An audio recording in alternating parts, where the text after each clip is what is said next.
বন্ধুরা, আজকের কাহিনী এমন এক অহংকারী পুত্রবধূর যে তার অসহায় বৃদ্ধ শ্বশুরমশাইকে প্রবল দুর্যোগের রাতে বাড়ি থেকে তাড়িয়ে দিয়েছিল। কিন্তু এর পরবর্তীতে যা ঘটল তা জানলে আপনাদেরও শিউরে উঠতে হবে। তাই শ্রোতা বন্ধুরা, এই শিক্ষামূলক গল্পটি আপনারা একেবারে শেষ অবধি শুনবেন।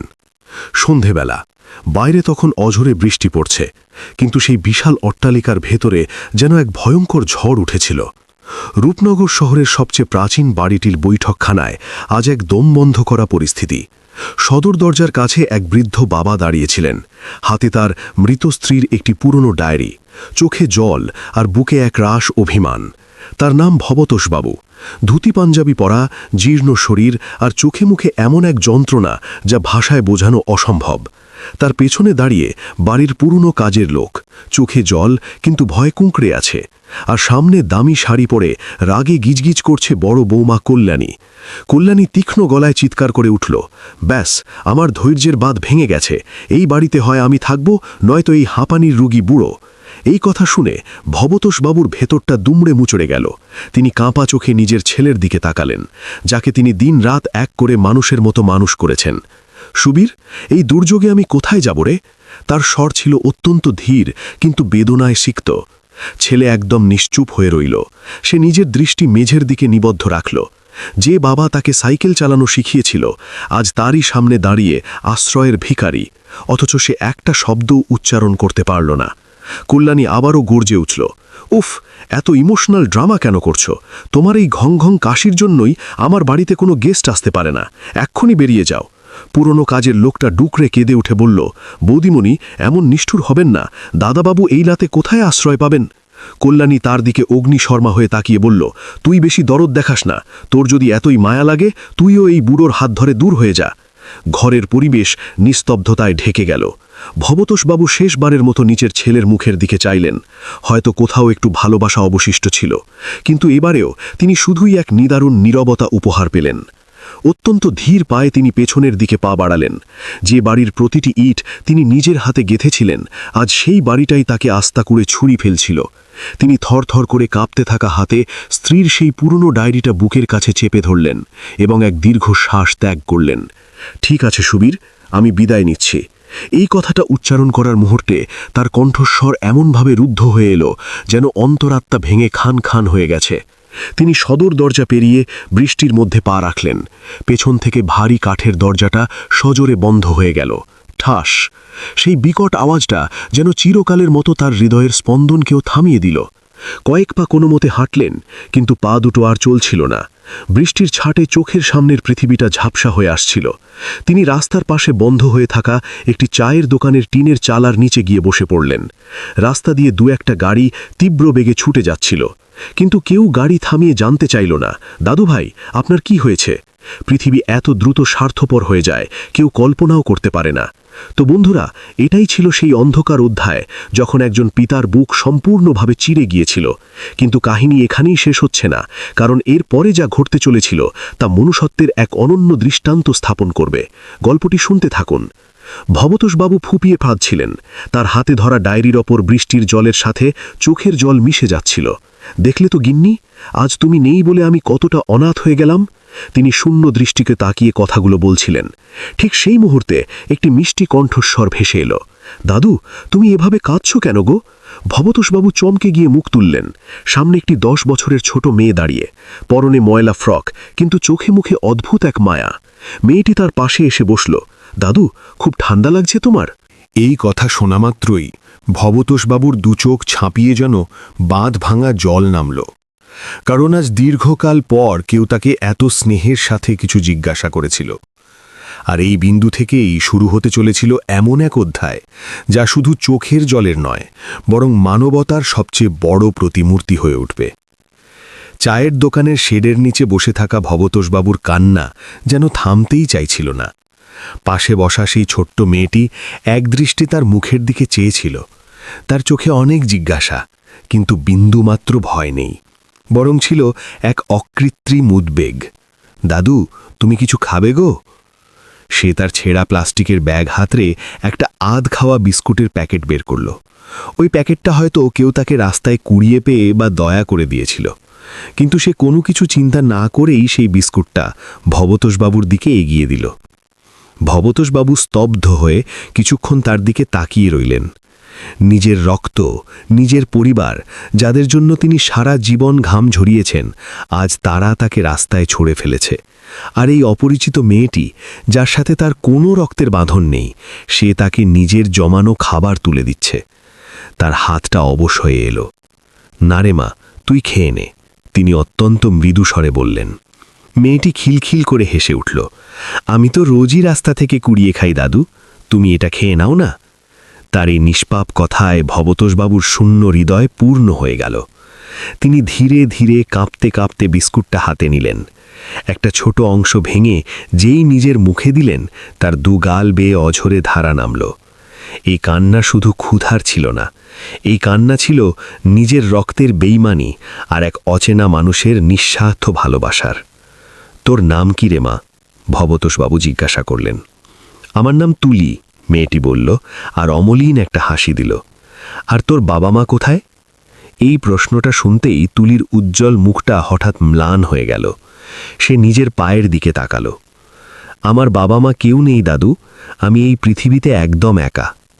ভবতোষবাবুর বুকে যেন কেউ ধারালো ছুরি চালিয়ে দিল। একদিকে তিনি নিজে, যাকে নিজের সাজানো সংসার থেকে ঘাড় ধাক্কা দিয়ে বের করে দেওয়া হয়েছে, আর অন্যদিকে এই একরত্তি মেয়ে, যার জীবনে কোনোদিন কোনো ছাঁদই ছিল না। দুজনের কষ্টের কারণ ভিন্ন হলেও যন্ত্রণার গভীরতা একেবারে একই রকম ছিল। ধীরে ধীরে রাত বাড়তে লাগল। বৃষ্টি কিছুটা থামলেও কনকনে ঠান্ডা হাওয়া বইছিল। ভবতোষবাবু নিজের দুই হাত ঘষে একটু গরম করার চেষ্টা করলেন। তার রুগ্ন শরীর এবার জবাব দিচ্ছিল। দাদু, তুমি এবার কোথায় যাবে? তুলি জিজ্ঞাসা করল। ভবতোষবাবু কিছুক্ষণ নিস্তব্ধ হয়ে রইলেন। তারপর দীর্ঘশ্বাস ফেলে বললেন, জানি না রে মা, এই বিশাল পৃথিবীতে এখন আমার আর কোনো ঠিকানা নেই। তুলি সঙ্গে সঙ্গে বলে উঠল, তাহলে তুমি আমার সাথে চলো না। ভবতোষবাবু বিস্মিত হয়ে তার দিকে চাইলেন। তোর সাথে? তুলি মাথা ঝাঁকালো। হ্যাঁ দাদু, আমি স্টেশনের কাছের একটা বাতিল রেলওয়ে কোয়ার্টারে থাকি। ওখানে রহিম চাচা সবাইকে থাকতে দেয়, তোমাকেও ঠিক থাকতে দেবে। তার চোখে মুখে একটুখানি আশার ঝলক দেখা গেল, কিন্তু মনটা তখনও অজানা আশঙ্কায় কাঁপছিল। সত্যিই কি একটা পরিত্যক্ত কোয়ার্টার তার নতুন ঠিকানা হবে? কিছুক্ষণ নীরব থেকে তিনি শান্ত কণ্ঠে বললেন, ঠিক আছে মা, চল, তোর সাথেই যাই। তুলি আনন্দে আত্মহারা হয়ে উঠল। সে তৎক্ষণাৎ তার কুঁচকে যাওয়া হাতটা শক্ত করে চেপে ধরল। সেই ছোট্ট হাতের মুঠোয় এতটাই পরম মমতা লুকিয়েছিল যে ভবতোষবাবুর মনে হল যেন তিনি জীবনের শেষ প্রান্তে এসে এক বিশাল আশ্রয় পেয়ে গেছেন। দুজনে ধীর পায়ে স্টেশনের দিকে হাঁটতে শুরু করল। পথ বেশ কিছুটা দূর ছিল, কিন্তু তুলি সারা রাস্তা সমানে গল্প করতে করতে চলল। বলল, দাদু জানো, ওখানে রহিম চাচা খুব ভালো মানুষ, আমাকে কখনো মারে না। আর ওখানে একটা বেড়াল ছানাও আছে, পুষি, ও আমার একমাত্র সঙ্গী। ভবতোষবাবু মন্ত্রমুগ্ধের মতো তার কথা শুনতে লাগলেন। বহুদিন পর তার শুষ্ক ঠোঁটে একটুখানি হাসির রেখা ফুটে উঠল। কোয়ার্টারে পৌঁছতেই আজানের দূরবর্তী একটা সুর কানে ভেসে এলো। হারিকেনের আলো জ্বলছিল, আর চারপাশের পরিবেশে এক অদ্ভুত স্নিগ্ধতা বিরাজ করছিল। তুলি তাকে হাত ধরে ভেতরে নিয়ে গেল। রহিম চাচা, দেখো, আমি আমার দাদুকে নিয়ে এসেছি। বয়স্ক রহিম চাচা তার দিকে ভালো করে তাকালেন। তার বিধ্বস্ত রূপ দেখেই সবটা আঁচ করতে পারলেন। তিনি বাড়তি কোনো প্রশ্ন না করেই বললেন, বাবুজি, আপনি এখানে নিশ্চিন্তে মাথা গোজার ঠাঁই পেতে পারেন। এই আশ্বাস শুনে ভবতোষবাবুর চোখ পুনরায় সজল হয়ে উঠল। যেখানে নিজের রক্তঘামে তৈরি প্রাসাদে একটু জায়গা জুটল না, সেখানে একটা ভাঙা ঘরে তিনি পরম আশ্রয় খুঁজে পেলেন। মাঝরাত পেরিয়ে গিয়েছিল। ঘরের এক কোণে একটা ছেঁড়া শতরঞ্জি পাতা ছিল। তুলি সেখানেই গুটিসুটি মেরে শুয়ে পড়ল। ভবতোষবাবু তার পাশটিতেই বসে রইলেন। তিনি অত্যন্ত স্নেহের সাথে তার রুক্ষ চুলে হাত বুলিয়ে দিতে লাগলেন। তুলি মুহূর্তের মধ্যেই গভীর ঘুমে তলিয়ে গেল। তার মুখের এই অনাবিল প্রশান্তি দেখে ভবতোষবাবুর ভেতরেও একটা পরিবর্তন আসতে শুরু করল। তিনি মনে মনে ভাবলেন, হয়তো ঈশ্বর আমাকে এই শিশুটির অভিভাবকত্ব করার জন্যই এখানে টেনে এনেছেন। কিন্তু কাহিনী এখান থেকে এক অপ্রত্যাশিত দিকে মোড় নিতে চলেছিল। কারণ যে অট্টালিকা থেকে তাকে তাড়িয়ে দেওয়া হয়েছিল আজ রাতেই সেখানে এমন এক বিপর্যয় নামতে চলেছিল যা অহংকারের ভিত নাড়িয়ে দেবে। অন্যদিকে বাড়িতে কল্যাণী নরম গদিতে শুয়েছিল, কিন্তু আজ কোনোভাবেই তার চোখে ঘুম আসছিল না। বারবার তার চোখের সামনে একটাই দৃশ্য ভেসে উঠছিল, ভবতোষবাবুর সেই করুণ মুখচ্ছবি, তার সেই অসহায় চাহনি। আমি কোথায় যাব রে? এই আর্তনাদটা তার মগজে হাতুড়ি পেটাচ্ছিল। সে বিরক্তির সাথে পাশ ফিরল। আমি একটুও অন্যায় করিনি, সে নিজেকেই সান্ত্বনা দিল, কিন্তু তার বিবেক সেটা কিছুতেই মানতে পারছিল না। ঠিক রাত 2টোর সময় হঠাৎ ওপরতলা থেকে এক বুক ফাটা চিৎকার ভেসে উঠল, বাঁচাও! কল্যাণীর রক্ত জল হয়ে গেল। সে পাগলের মতো ছুটে সিঁড়ি দিয়ে ওপরে গেল। দেখল তার স্বামী সুবীর বাথরুমের স্লিপারি মেঝেতে আছড়ে পড়ে আছে, তার মাথা ফেটে ফিনকি দিয়ে রক্ত বেরোচ্ছে। কল্যাণীর হাত পা অসাড় হয়ে আসতে লাগল। কি হলো তোমার? চোখ খোলো! কিন্তু সুবীরের দিক থেকে কোনো সাড়া এলো না। আর ঠিক এই মুহূর্ত থেকেই গল্প এমন এক বাঁকে এসে দাঁড়ালো যেখানে প্রতিটি পাপপুণ্যের হিসাব কড়ায় গণ্ডায় চুকতে চলেছিল। রাতের সেই ভয়ঙ্কর নিস্তব্ধতা চিরে কল্যাণীর বাড়িতে কান্নার রোল পড়ে গেল। তার স্বামী রক্তে ভাসছে, শ্বাস প্রশ্বাস ক্ষীণ, শরীর ক্রমশ ঠান্ডা হয়ে আসছে। এই সুবীর, কথা বলো, কি কষ্ট হচ্ছে তোমার? কল্যাণী পাগলের মতো ঝাঁকাচ্ছিল, কিন্তু সব বৃথা। তার শরীর থরথর করে কাঁপছিল, চোখের তারায় জমে উঠেছিল সাক্ষাৎ মৃত্যুর ভয়। যে নারী মাত্র কয়েক ঘন্টা আগে একজন পিতাকে বৃষ্টির মধ্যে ঘাড় ধাক্কা দিয়ে রাস্তায় ফেলে দিয়েছিল, আজ সেই নারী নিজের সিথির সিঁদুর মুছে যাওয়ার আতঙ্কে দিশেহারা হয়ে পড়েছিল। কেউ শিগগির গাড়ি বের করো! কল্যাণী আর্তনাদ করে উঠল। ড্রাইভার ছুটে এলো। পাড়া প্রতিবেশীদের ঘুম ভেঙে গেল। কেউ একজন নার্সিংহোমে খবর দিল। কিছুক্ষণের মধ্যেই অ্যাম্বুলেন্সের সাইরেন বেজে উঠল। কল্যাণীর বুকের ধুকপুকানি যেন সেই সাইরেনের শব্দকেও ছাপিয়ে যাচ্ছিল। নার্সিংহোমে পা রাখতেই ইমার্জেন্সি ডিউটিতে থাকা ডাক্তার রোগীকে তড়িঘড়ি আইসিইউতে ঢুকিয়ে নিলেন। কল্যাণী অপারেশন থিয়েটারের বাইরে মূর্তির মতো দাঁড়িয়ে রইল। দুহাত জোড় করে অবিরাম ঈশ্বরের কাছে মিনতি করে চলল, ঠাকুর, আমার স্বামীকে আমার কাছে ফিরিয়ে দাও, আমি সব প্রায়শ্চিত্ত করব। কিন্তু ভেতর থেকে কোনো আশার আলো বেরিয়ে আসছিল না। ঘড়ির প্রতিটি কাঁটার শব্দ যেন হাতুড়ির মতো বুকে বাজছিল। দীর্ঘ 2 ঘণ্টা পর ডাক্তারবাবু বাইরে বেরিয়ে এলেন। তার মুখমণ্ডল থমথমে ছিল। দেখুন, পেশেন্টের ম্যাসিভ ব্রেইন হ্যামারেজ হয়েছে, প্রচুর রক্তক্ষরণ হয়েছে, অবস্থা অত্যন্ত ক্রিটিক্যাল। কল্যাণীর পায়ের তলা থেকে যেন আস্ত পৃথিবীটা সরে গেল। ডাক্তারবাবু, আমার সব সম্পত্তি নিয়ে নিন, কিন্তু ওনাকে বাঁচান। ডাক্তারবাবু নির্লিপ্ত গলায় বললেন, আমরা আমাদের সর্বোচ্চ চেষ্টা করছি, কিন্তু এখন ওনার জন্য অলৌকিক কিছু ঘটার প্রার্থনা করুন আর ওনার আপনজনদের খবর দিন। কল্যাণী ধপ করে সেখানেই একটা চেয়ারে বসে পড়ল। তার চোখের পাতায় বারবার সেই ভয়াবহ দৃশ্যটা ফিরে আসছিল। ভবতোষবাবুর কান্না ভেজা মুখ, তার ভাঙা গলা, তার সেই চরম অপমান। আমি কোথায় যাব রে? কল্যাণী নিজের 2 হাতে মুখ ঢেকে ডুকরে কেঁদে উঠল, কিন্তু সেই অভিশাপের স্বর তার অস্তিত্বের কোষে কোষে প্রতিধ্বনিত হতে লাগল। এদিকে স্টেশনের সেই কোয়ার্টারে ভোরের আলো ফুটতেই ট্রেনের হুইসেলের শব্দে সকাল হল। ভবতোষবাবুর তন্দ্রা ভাঙল। তিনি দেখলেন তুলি তখনও তার গায়ের সাথে লেপ্টে অঘরে ঘুমোচ্ছে। তার মুখে এমন এক মায়াবী প্রশান্তি ছিল যা হয়তো তিনি নিজের সাজানো সংসারেও কোনোদিন দেখতে পাননি। ভবতোষবাবু খুব সাবধানে উঠে কোয়ার্টারের বাইরে খোলা আকাশের নিচে এসে দাঁড়ালেন। পূব আকাশের দিকে মুখ করে 2 হাত জোড় করলেন। হে অন্তর্যামী, আমার যদি কোনো অপরাধ থেকে থাকে তবে তুমি আমাকে যত খুশি শাস্তি দাও, কিন্তু আমার ছেলে আর বৌমাকে তুমি সুখে রেখো। এই কথাগুলো উচ্চারণ করতে গিয়ে তার গলা বুঝে এলো। যে ছেলে তাকে রাস্তায় ফেলে দিয়েছে, আজও একজন পিতা হিসেবে তিনি তার মঙ্গল কামনাই করছিলেন। একেই তো বলে নিঃস্বার্থ পিতৃত্ব। ঠিক তখনই রহিম চাচা চা নিয়ে এলেন। বাবুজি, আপনার শরীর ঠিক আছে তো?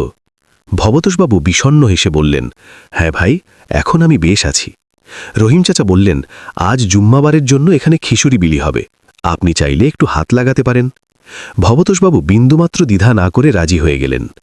দীর্ঘকাল পর তার অনুভব হল যে তিনিও সমাজের কোনো কাজে লাগতে পারেন। তিনি উঠোনের একপাশে গিয়ে সবজি কাটতে বসে পড়লেন। তার হাত কাঁপছিল বয়সের ভারে, কিন্তু মনে এক অদ্ভুত তৃপ্তি ছিল। প্রতিটি সবজি কাটার সময় তার নিজের ছেলের মুখটাই বারবার মনে পড়ছিল। ছোটবেলায় সুবীর খিচুড়ি খেতে খুব ভালোবাসত। পুরনো স্মৃতি মনে পড়তেই তার চোখ আবার বাষ্পাকুল হয়ে উঠল। অন্যদিকে হাসপাতালে কল্যাণী বিনিদ্রা রজনী কাটাল। সকাল পেরিয়ে দুপুর হতে চলল। ডাক্তারবাবু আবার রাউন্ডে এলেন। এখন ব্লিডিংটা কিছুটা কন্ট্রোলে এসেছে, কিন্তু পেশেন্ট এখনও কোমায় আছে।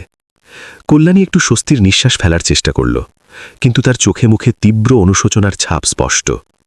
ঠিক তখনই তাদের পুরনো ড্রাইভার ধীর গলায় বলল, বৌদিমণি, আজ যদি বড়বাবু থাকতেন তবে আপনাকে একা এই ধাক্কা সামলাতে হতো না। এই কথাটা শুনে কল্যাণীর ভেতরটা হু হু করে উঠল। একদম ঠিক, শ্বশুরমশাই থাকলে আজ তিনি বটগাছের মতো আগলে রাখতেন। তিনি সবসময় বিপদের ঢাল হয়ে দাঁড়াতেন, আর সে কিনা কি জঘন্য কাজ করেছে, তাকে কুকুরের মতো তাড়িয়ে দিয়েছে।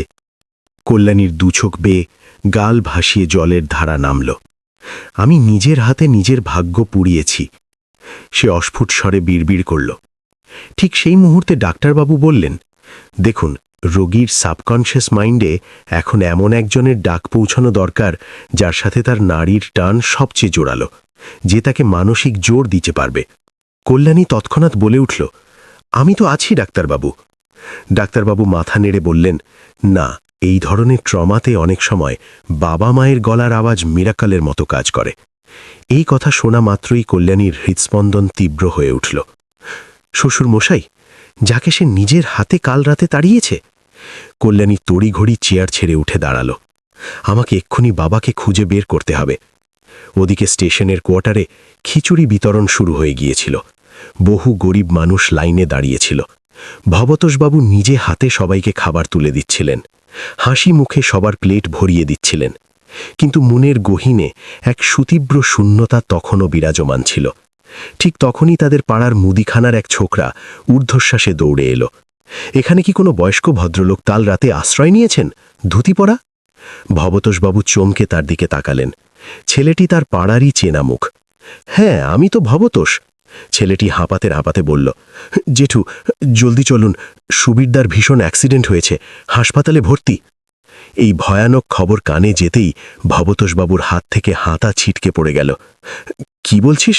তার শ্বাসপ্রশ্বাস অস্বাভাবিক দ্রুত হয়ে গেল। আমার সুবীর? তিনি দ্বিতীয়বার কিছু চিন্তা করলেন না, শুধু একবার তুলির দিকে তাকালেন। পরম মমতায় তার মাথায় হাত রাখলেন এবং উন্মাদের মতো হাসপাতালের উদ্দেশ্যে ছুটলেন। সারা পথ তার চোখ দিয়ে অঝোর ধারায় বাড়িধারা বইতে লাগল।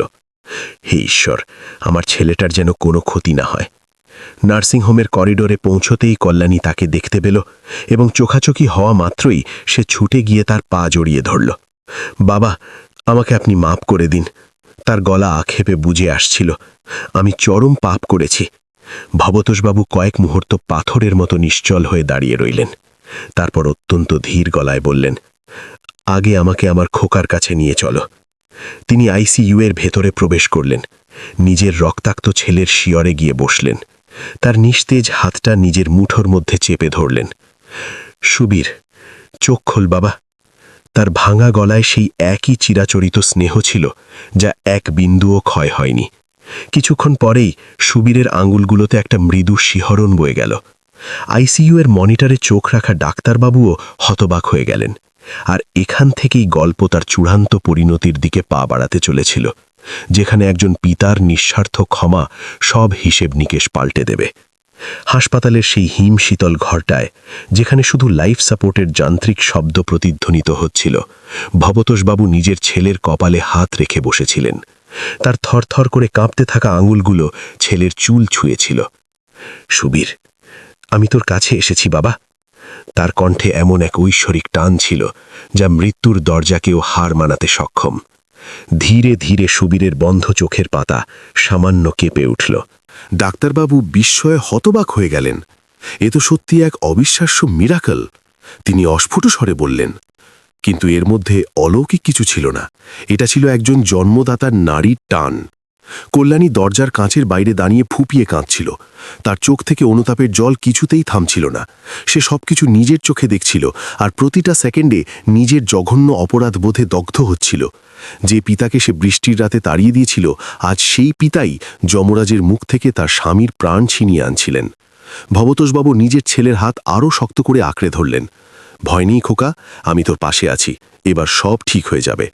তার পরিচিত স্বর কানে যেতেই সুবীরের 2 চোখের পাশ দিয়ে 1 ফোঁটা জল গুড়িয়ে বালিশ ভিজিয়ে দিল। সে মুখে কোনো কথা বলতে পারছিল না, কিন্তু তার ভাষা বোঝানোর জন্য চোখের ওই 1 ফোঁটা জলই যথেষ্ট ছিল। বাবা, আমাকে তুমি ক্ষমা করে দিও। বেশ কিছুক্ষণ পর্যবেক্ষণ করার পর ডাক্তারবাবু স্বস্তির নিঃশ্বাস ফেলে বললেন, পেশেন্ট রেসপন্স করছে, এখন বিপদের মেঘ পুরোপুরি কেটে গেছে, তবে ওনাকে পূর্ণ বিশ্রামে রাখতে হবে। কল্যাণী যুক্তকর কপালে ঠেকাল, আপনাকে অশেষ ধন্যবাদ ডাক্তারবাবু। কিন্তু তার অন্তরাত্মা শুধু একটাই কথা বলছিল, আজ বাবা যদি ফিরে না আসতেন তবে আমার অহংকার আমাকে চিরতরে বিধবা করে দিত। করিডোরের একপাশে কল্যাণী খুব ধীর পায়ে ভবতোষবাবুর সামনে এসে দাঁড়াল। তার পা দুটো অপরাধ বোধে ভারী হয়ে এসেছিল। চরম লজ্জা, গ্লানি আর অনুশোচনা নিয়ে সে মাথা নিচু করে রইল। বেশ কিছুক্ষণ তার মুখ থেকে কোনো কথা সরল না। তারপর আচমকাই সে হাউ হাউ করে কেঁদে ভবতোষবাবুর পায়ের ওপর আছড়ে পড়ল। বাবা, আমাকে ক্ষমা করে দিন। তার কান্না যেন বাঁধ মানছিল না। আমি আপনাকে অমানসিক যন্ত্রণা দিয়েছি, আপনাকে রাস্তায় ভিখারির মতো তাড়িয়েছি, আমি আপনার পায়ের ধুলো নেবারও অযোগ্য। তার চোখের জলে ভবতোষবাবুর জুতো ভিজে যাচ্ছিল। ভবতোষবাবু পরম মমতায় তাকে মাটি থেকে তোলার চেষ্টা করলেন। ওঠো মা। কিন্তু কল্যাণী নড়ল ফিক্স না। না বাবা, যতক্ষণ না আপনি মুখ ফুটে বলছেন যে আমায় মাপ করেছেন, আমি কিছুতেই উঠব না। কয়েক মুহূর্তের জন্য পুরো করিডর নিস্তব্ধ হয়ে গেল।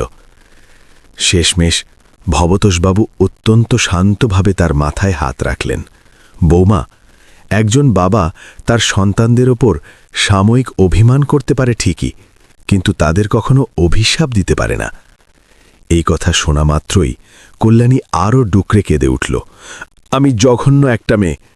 ভবতোষবাবু তাকে আশ্বস্ত করলেন, না মা, ভুল মানুষেরই হয়, কিন্তু যে নিজের সেই ভুল মন থেকে স্বীকার করে নিতে পারে সে কখনোই খারাপ মানুষ হতে পারে না।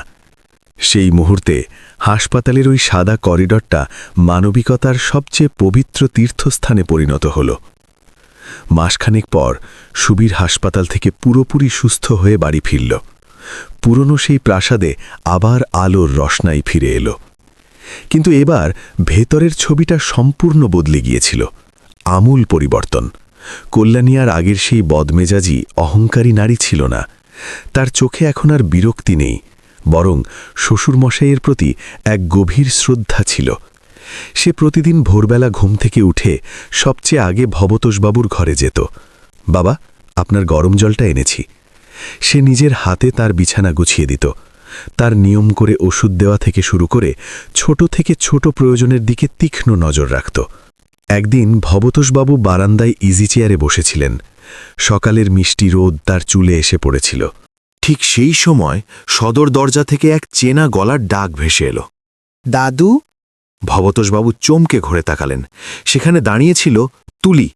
তুলি এক ছুটে তার কাছে চলে এলো। দাদু, তুমি আমাকে ওখান থেকে একা ফেলে চলে এলে কেন? তার চোখে একরাশ অভিমান আর ভয় লুকিয়েছিল, ঠিক যেন সে আবার এই পৃথিবীতে এতিম হয়ে যাবে। ভবতোষবাবুর বুকটা হুঁ হুঁ করে উঠল। তিনি দুহাত বাড়িয়ে তাকে বুকে জড়িয়ে ধরলেন। না রে পাগলি, আমি তোকে ছেড়ে আসিনি। কল্যাণী একটু দূর থেকেই দৃশ্যটা দেখছিল। সে ধীর পায়ে এগিয়ে গিয়ে তুলির রুক্ষ চুলে হাত বুলিয়ে দিল। তুমিই তাহলে তুলি? বাবা তোমার কথা অনেকবার বলেছেন। তুলি একটু থতমত খেয়ে গেল। সে ভয়ে 2 পা পিছিয়ে গেল। বড়লোকদের বাড়ি দেখে হয়তো তার মনে ভয় ঢুকে গিয়েছিল। কল্যাণী খুব মিষ্টি করে হেসে বলল, ভয় পাচ্ছিস কেন রে মা? আজ থেকে এই বড় বাড়িটা তোরও। এই কথা শুনে সবাই হতবাক হয়ে গেল। ভবতোষবাবু অবাক দৃষ্টিতে তার দিকে তাকালেন। কল্যাণীর চোখে কোনো মিকি ভাব ছিল না, ছিল খাঁটি সততা। বাবা, আপনি যদি অনুমতি দেন তবে আমরা তুলিকে আমাদের মেয়ের মতো এই বাড়িতে রেখে দিই। ভবতোষবাবুর 2 চোখ আনন্দে জলে ভরে উঠিল। মা কল্যাণী, আজ তুই সত্যিই আমার হৃদয় জয় করে নিলি। তুলি তখনও পুরো ব্যাপারটা হজম করতে পারছিল না। তার মানে আমি এখন থেকে এই দাদুর কাছে থাকতে পারবো? কল্যাণী মাথা নাড়ল। হ্যাঁ রে, তুই আর কখনো একা থাকবি না। তুলির চোখে যেন হাজার তারার চমক চলে এলো। সে ছুটে গিয়ে আবার ভবতোষবাবুকে জাপটে ধরল। দাদু! সেদিন সেই ইট পাথরের বাড়িটা প্রকৃত অর্থে একটা ঘর হয়ে উঠল। যেখানে একসময় শুধু দম্ভ আর অবজ্ঞা ছিল, সেখানে আজ নিখাদ ভালোবাসা জায়গা করে নিল। যেখানে কটু কথা উড়ে বেড়াত, সেখানে আজ আপনজনের হাসি প্রতিধ্বনিত হল। সময়ের সাথে সাথে তুলি নতুন স্কুলে ভর্তি হল। কল্যাণী নিজে হাতে তার চুল বেঁধে দিত, হোম টাস্ক করিয়ে দিত, আর রোজ রাতে তাকে গল্প শুনিয়ে বুকে জড়িয়ে ঘুম পাড়াত। ভবতোষবাবু প্রায় বিকেলে বারান্দায় বসে এই সুন্দর দৃশ্যগুলো চাক্ষুষ করতেন। তার বলিরেখা পড়া মুখে এক অনাবিল শান্তি ফুটে উঠত। একজন বৃদ্ধ পিতার শেষ জীবনে এর থেকে বেশি আর কী বাঁচাবার থাকতে পারে। একদিন তিনি আকাশের দিকে তাকিয়ে বিড়বিড় করে বললেন, দেখলে তো গিন্নি, আমাদের ভাঙা সংসারটা আবার কেমন সুন্দর করে জোড়া লেগে গেল।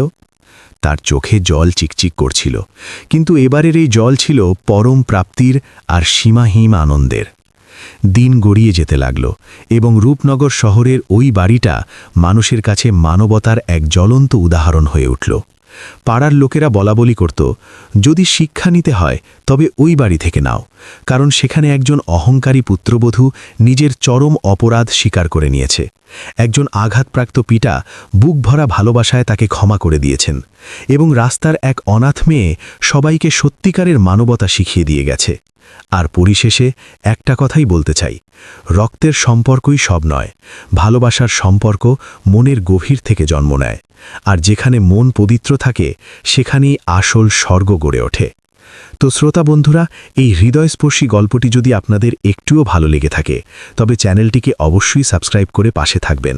আর এই কাহিনী থেকে আমরা এই শিক্ষাই পাই যে বাড়ির বয়স্ক মানুষদের সবসময় সম্মান আর ভালোবাসা দেওয়া উচিত, কারণ তাদের মুখের আশীর্বাদই আমাদের জীবনের সবচেয়ে বড় রক্ষা কবচ। খুব শিগগিরই দেখা হচ্ছে নতুন কোনো গল্পের সাথে। ধন্যবাদ।